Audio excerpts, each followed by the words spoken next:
Parents, are you checking what your children are watching?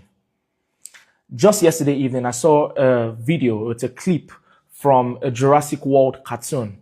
And in that particular clip, in a cartoon made for children, there were two young girls professing their feelings to one another and they ended up kissing. Yeah, actually kissing. And so it goes back to say this.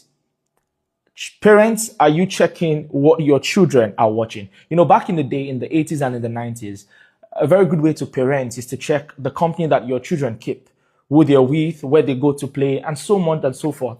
Well, right now, it's even deeper. It's not just enough to check who they're with, it's to check exactly what they're watching.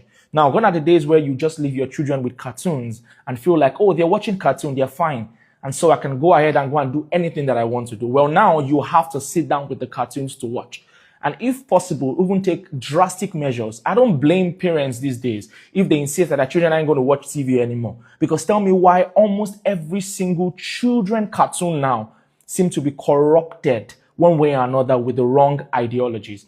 You know, it's so serious. There's actually a current opera by Elon Musk and a couple of other people calling for measures on this. I don't want to mention the name of the channel or the platform that they are calling to be pulled down. But that's on one part, right? But the next thing I want to tell you, which I think is the most important and the crux of this particular video, is the fact that I need us to understand that what is happening is simply a case of people pushing the agenda that they think is right. People are simply putting their money where their mouth is.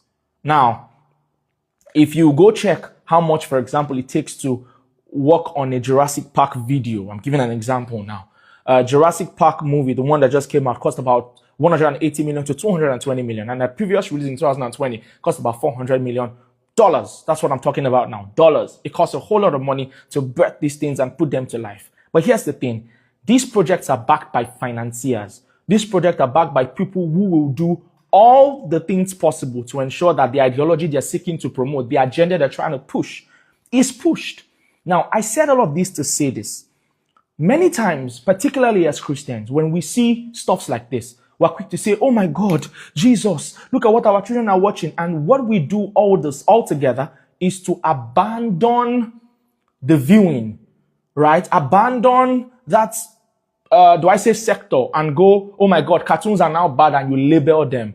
But that is the problem, because so far so good. I believe strongly that we have been consumers and we haven't taken the initiative to be producers. If you feel like all the cartoons are corrupted, what are you doing about it? The best thing to do is not to abscond from watching cartoons